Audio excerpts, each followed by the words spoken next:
Good evening, everyone.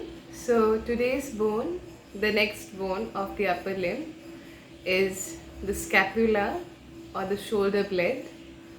This bone, it looks very nice. First thing which comes in our mind would be the triangular shape of the bone, and it's actually triangular in shape, as we can see. It's triangular shape of the bone, the triangular shape of the bone, okay, anteriorly, posteriorly. This is the shoulder blade.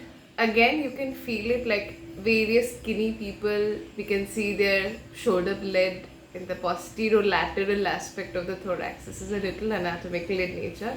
Otherwise, if we just look at their back, we can see the shoulder blade. Actually, we can see this part in the back region. So it's pretty visible. So that is the reason it's called the shoulder blade. Now let's try to understand again the anatomical position of the scapula, which is, I am just naming it. We'll discuss about the various processes. We can see this bony prominence, this part and various things. I'm just telling you the name right now. You would understand the shape and the features like we did for clavicle in details again. So let's try to understand this particular part. It's oval, not oval, maybe slightly circular in nature. This one is the glenoid cavity. Okay, the glenoid cavity. I'll come to the attachments of this part. This particular thing should be facing laterally and forward, and this thing you can see, we often say that there's a bird's beak like shape, coracoid, the crow's beak, the bird's beak like shape, slightly downwards. This bony prominence is a coracoid process. This will face anteriorly, and this thing, this part, this one which you can see, will be your spinous process, which should face posteriorly, that is towards your side, right? Not towards the examiner's side, towards your side. This facing anteriorly, your coracoid process, glenoid cavity facing laterally forward, ideally 45-degree with the coronal plane. Not much of the details required. If you can see laterally forward, that would be enough. Hold it with your hands around like this, like you hold a gun. Okay, so very interesting. So this is the anatomical position. I'm holding it in my right hand. So this is the scapula of the right side. So the first thing we are done with this bone is the anatomical position. If you're unable to understand, please rewind.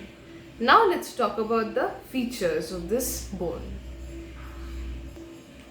Now let us discuss about the parts of scapula. This is an irregular type of bone, flat bone.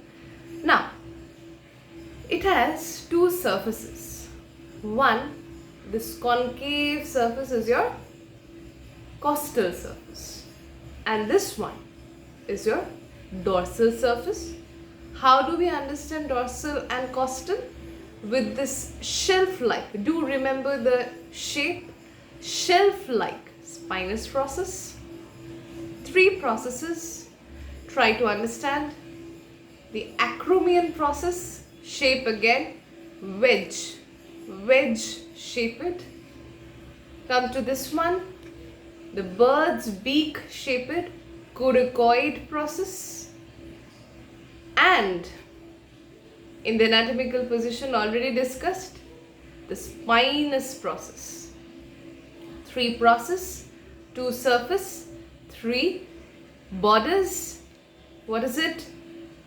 From this part to the superior angle, superior border.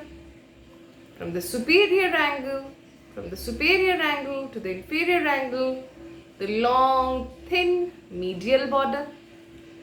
The thickest border, this one, is your lateral border extending from the inferior angle to the glenoid cavity. The glenoid cavity actually forms the lateral angle. Okay, so what did I say? 3 process, 2 surface, 3 broad borders. So the parts and the features. Let's now discuss attachment features one by one. Now this one we can see concave, forward. This one is your costal surface. ठीक है? Now I am bringing the bone here. Please try to understand. I cannot see from the back side. Let me hold it like this. You can see there are 3 ridges. There are 3 ridges. This one, this one. There are 3 ridges. Try to understand. I think it would be very much visible. Okay, there are 3 ridges in the costal surface. Here in this surface, we have a particular muscle called the subscapularis. There is a subscapular bursa from the entire 2/3 of this area. There is a subscapular bursa present. Okay, and the subscapularis is multipinnate in nature. When you would read the gross anatomy, there are bones which are multipinnate, unipinnate, bipinnate. ठीक है? So this is your subscapularis with the subscapular bursa. I already told about the 3 ridges, and in this particular medial border at the inferior angle, what did I say? This medial border and inferior angle is having the, remember, blue color insertion. It's not marked, of course, but whenever there is a blue colored marking in a bone, we notice the insertion of a particular muscle, the serratus anterior. Now this one, the spinous process. We are discussing the dorsal surface. The spinous process, you can see it's having a convexity. Okay, this convex part is divided into 2, that is your supraspinous fossa and the infraspinous fossa. Okay, fossa generally means any sort of area with slight depression, elevation, anything. Again, please accustom yourself with these words by reading the general anatomy, otherwise it will be difficult. Okay, so the supraspinous fossa is having the origin of muscle supraspinatus. The name itself justifies. Okay, the infraspinous fossa will have the origin of the infraspinatus. You can see this one, the lateral border, 2/3 insertion of the teres minor, 1/3 insertion teres major, and inferior angle small slip latissimus dorsi. Muscles done. Here, this one, I am placing my pen through it. This one is the glenoid, sphenoglenoid notch. What is the significance of any notch?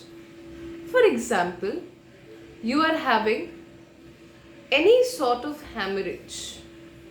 The blood supply of this area, if is off, then there will be ischemic pain or necrosis. These are all very tough terms. Let me just simplify. No blood supply, no oxygen, the muscle doesn't function.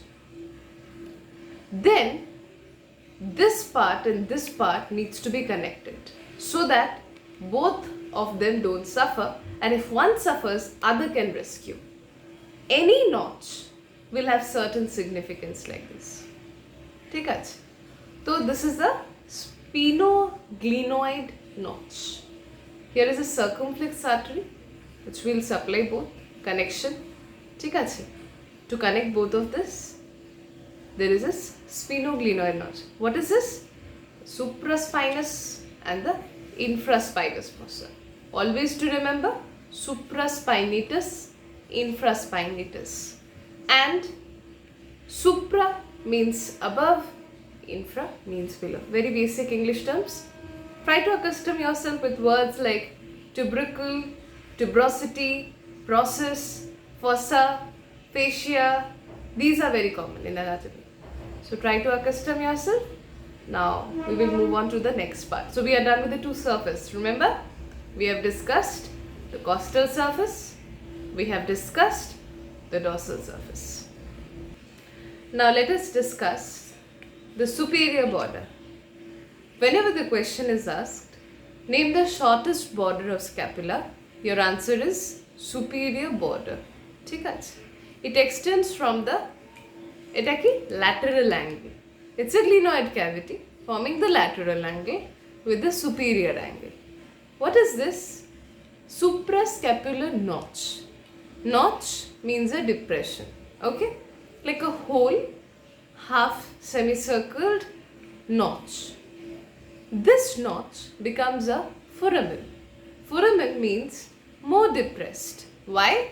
Because of the presence of suprascapular artery and nerve. There will be the passage of the inferior belly of the omohyoid. I won't say you need to immediately learn this particular muscle name omohyoid, because when the professors start with the supex, yes, they definitely want you to remember the name of the muscle, but this is a muscle of your head neck piece. So not much of an issue. ঠিক আছে, তাহলে এটা important.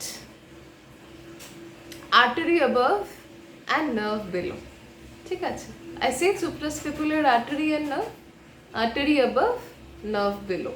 So this is your superior angle. এবার we are talking about this lateral angle. Nothing much. There is this tubercle here. ঠিক আছে, আর origin of the long head of the tricep. Tricep muscle, we will understand this area.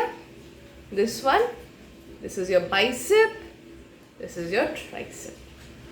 ঠিক আছে, so we will understand this one when we are reading gross anatomy. Okay, so that is your lateral angle. Origin I said. ঠিক আছে, so this would be it. Now let us try to understand the medial border, which is more detailed, and the angles in a little more detail along with the processes. We are coming with this particular topic up next. Okay, now let's discuss about the medial border. Medial border is more angled until the inferior angle from the superior angle.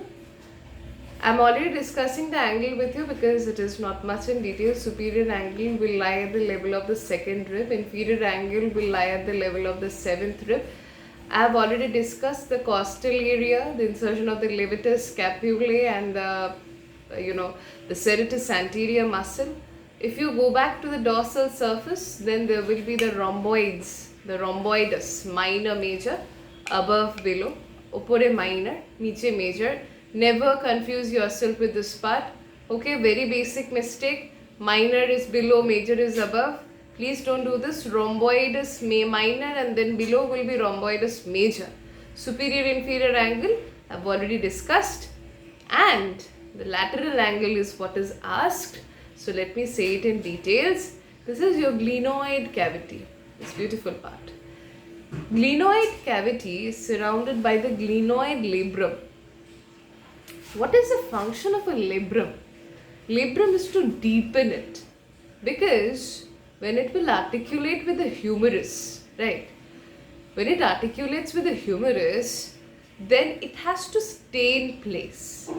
And surrounding it, you can see, I don't know if it is visible, this orange marking is present. Orange marking.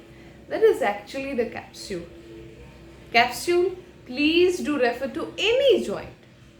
You will start with the shoulder joint. So try to understand what is capsule from your gross anatomy. Please refer any book and understand what is a capsule. And labrum to deepen the cavity, the head of the humerus.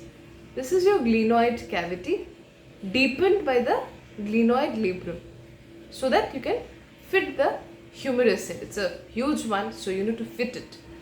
These are the angles, borders, surface. Over. Let's try to understand this projections.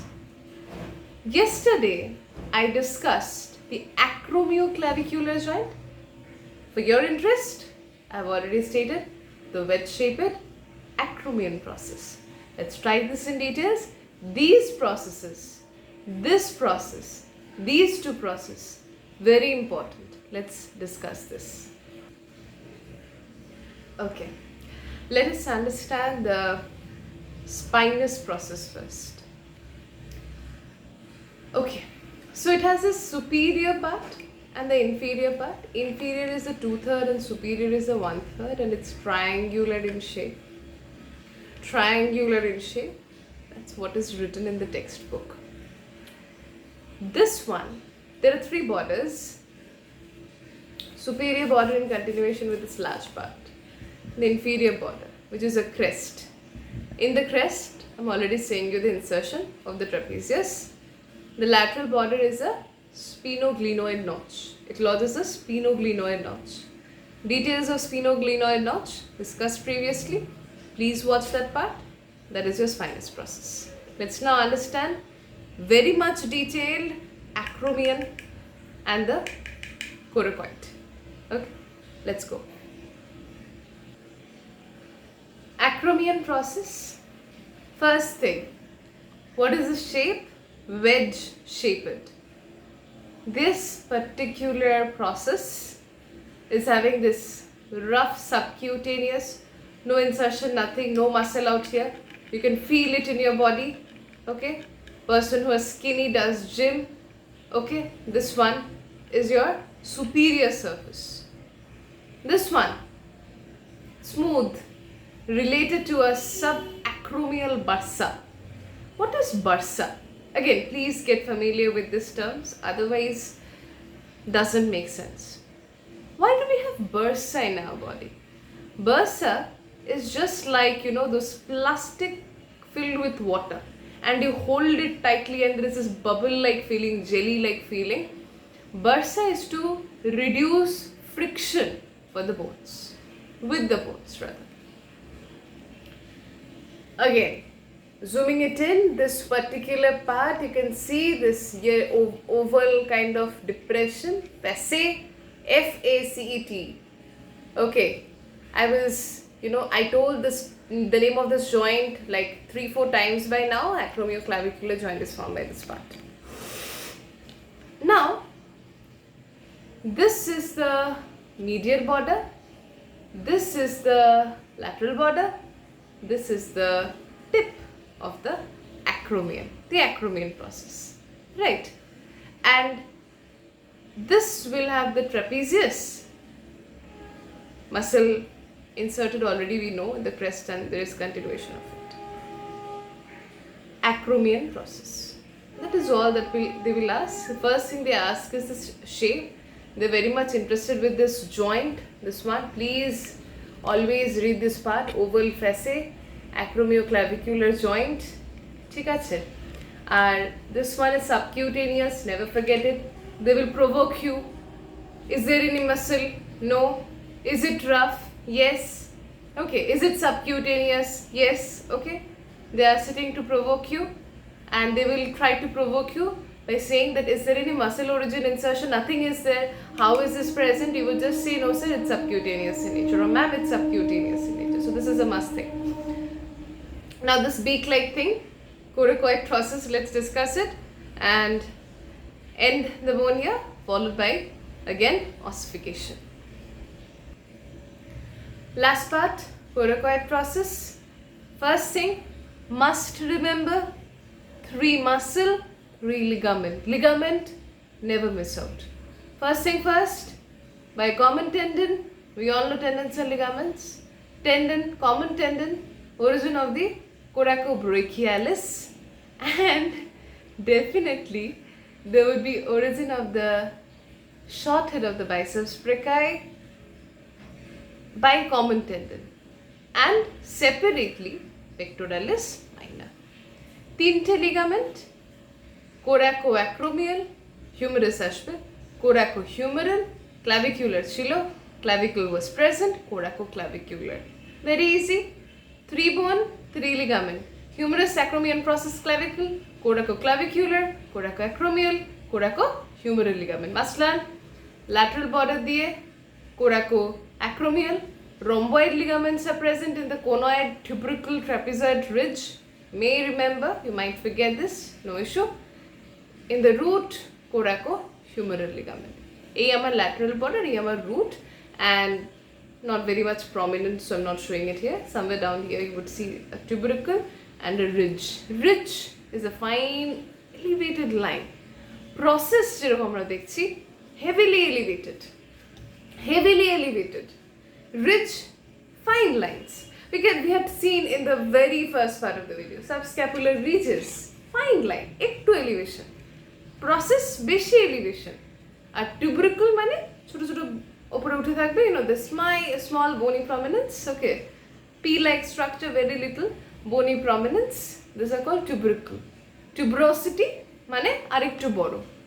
Condyle, huge bony areas. When we read humerus and femur, we will understand what is condyle.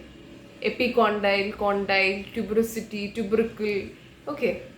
And then in the very initial part of the video, I spoke about the plane, coronal plane, sagittal plane. Okay, these are the various terms. Any introductory video, you search on YouTube, you have taken a subscription, anything you will find. But this is a must thing. Otherwise, you won't be able to understand basic, words of anatomy. Okay.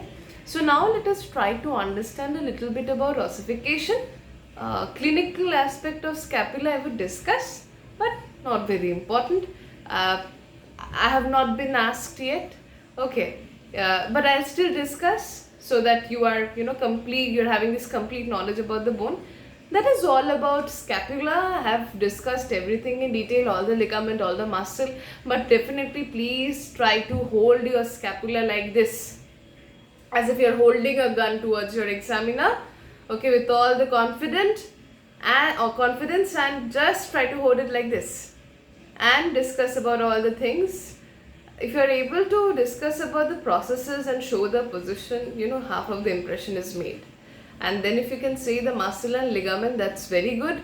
If you forget the ligament, that's not a good thing, but please try to remember the ligament. But if you're holding it like this, it's good. Fine. So now let's go back to ossification and clinical, and let's wind up the video. Okay. Now let us try to understand ossification. Ossification, what do we have to understand is, you won't be able to understand ossification until and unless you read a little bit of general anatomy, because what is primary center, what is secondary center, until and unless you read it, you won't be able to understand. So primary center will appear at the body, secondary center. Now rule of 2. Rule of 2 key. Rule of 2 is 2 secondary center from the acromion process, 2 secondary center from the coracoid process, remaining 2 from the medial border inferior angle. Clear? Medial border inferior angle. The secondary center. The first primary center, দুটো যেটা থাকবে body থেকে আর coracoid থেকে, they are going to begin its ossification by 8th week of intrauterine life and first year, and will fuse by 15th year. Secondary center begin at puberty, fuse by 20th year of life. So rule of 2. কি বললাম? 2 coracoid, 2 acromion, 2 medial border inferior angle, primary center কোথা থেকে body থেকে, আরেকটা কোথা থেকে coracoid থেকে, begin 8th week, first year, 8th week, first year. Remember, do not confuse with week and year. Okay, fused by 15 years, secondary center, puberty, fused by 20th year. This is how you remember the ossification. Easy bone, so definitely ossification will be asked. Let's discuss in very brief. Let's discuss the clinical part. Let's discuss about something known as Pringle deformity. Scapula, in the very beginning I said it's shoulder blade, right? It's present in the posterolateral part of the thorax, in your back region basically. Not your entire back, of course. So, what is Sprengel deformity? Very peculiar. It's actually a congenital anomaly. Again, 11th, 12th knowledge, we all know what is congenital, which is present at the time of birth. What happens? It's present in the neck region. And if we try to, surgically somehow, make it decent, okay, what will happen? There would be injury to the brachial plexus. Brachial plexus, it's the most important, not the most important, but it's the basic idea for beginning any nerve. Okay, what is plexus? Plexus means network. Okay, any nerve in our body. So that's all about Sprengel's deformity. Now, what happens is this brachial plexus thing will be discussed in the gross. Mostly, in the first or the second class, once you're done with the gross anatomy part, the general anatomy part, you will begin with brachial plexus. Brachial plexus is a plexus of nerve of the upper limb. Okay. In this supex, you will have radial nerve, median nerve, ulnar nerve. These are the three major nerves. Brachial plexus is a network of nerve for your upper limb. Sacral plexus for the sacral region, lumbar plexus for the lumbar region, cervical plexus for the cervical region. Okay, so brachial plexus for the upper limb, biceps brachii. Okay, brachium. This is for your supex. The words are used for supex. So, brachial plexus is a must-read topic. And when you read brachial plexus, you would read two clinical correlations. Clinical correlations are must learn. 5 explain whys of 3 marks according to the WBHS regulation. If any other state, student, my classmate, if you're watching, I don't know what pattern, they're following. But in our West Bengal, we have this 5 explain whys and 5 clinical short notes. And explain whys are mostly short notes. So West Bengal, my classmates, if you are not strong with your clinical aspect, first thing, failing as a good clinician, because you won't be able to diagnose this stuff. And if you're unable to diagnose it, then there is no credit for learning 10 pages of theory and 10 pages of muscle. Okay, so clinical is must learn. So when you read brachial plexus, 2 clinical, never miss out. There can be, according to the new pattern, some 12 marks or 10 marks, there would be this clinical passage given. And there you would find 2 clinical correlation. What is it? Erb's palsy and Klumpke's palsy. Brachial plexus, please to read it. Don't miss out. Definitely the first or second topic in our college is brachial plexus. Without that, we don't even start our supex. And the muscles is more important when we are going for the viva. Okay. So, if you want, then I may discuss brachial plexus. Please do comment in the comment section. You would find amazing animation videos and the fascinating images in, I often mention this book name. I have this bad habit, I'm sorry. Netter's Atlas. You just need to fascinate yourself. I'm not saying that you open and read Netter's because it's very tough. There are so many relations. They're just not showing a nerve, they're showing an artery and a vein. And that's how, if you're seeing Netter's for your interest, why I'm saying Netter's? Because in our college, again, an amazing man, whenever he comes in our college, my professor, our HOD sir, he would come and he would bring the images of Netter's, and we all get very irritated that why this person is bringing such stuff. But as I am, evolving with the subject, as the months are passing with, anatomy books and all these bones and dissection videos, what is happening is I'm able to understand one thing, that whenever you are dissecting a body, there is no isolation for a nerve, artery and a vein. They are all present together. And when they're all present together, you need to be very precise about the relations. In anatomy, we have this very, whenever you read any gross, you would see a particular artery, a particular nerve, a particular vein has relations, right? There is stomach bed relation. What is the utility of it? Because whenever you're doing an operation, you're doing gastrectomy, you're removing half of the stomach. If you don't know what is present beneath it, that part will also be removed. Okay, so that is the reason I'm mentioning netters. Just for your interest, I'm not saying open netters and start reading it, then you are definitely not getting a good score. I'm not saying you open Gray's, okay, and you start reading Gray's Anatomy. Okay, so that is the main recommendation. So please read your standard textbooks, BDC, Vishram Singh, whatever you prefer, for your interest. Try to be realistic from the very beginning. Otherwise, later on, it becomes very difficult. We all, make mnemonics and start mugging up the relations. And at the end of the day, sir, I don't remember anything. I forgot this, I forgot that. In order to remove all this hustle from your life, try to read it from the very beginning and be strong with your general anatomy. Otherwise, bones will be just, it's written in Latin. Okay, many words are derived from Latin only, so it will completely become Latin. So in order to remove this thing, so that this doesn't haunt you before the exam, try to read these stuff, refer to these stuff for your interest only. If you don't, then also it's enough. Okay, so these are certain extra words from my side, because initial 2-3 months, I felt these stuff, this is very irritating, that I cannot remember. But then I understood, you need to open these books, otherwise it becomes difficult. So please do comment about brachial plexus. If you want, I may discuss it in details and it will be fun. This is a part of gross. Thank you.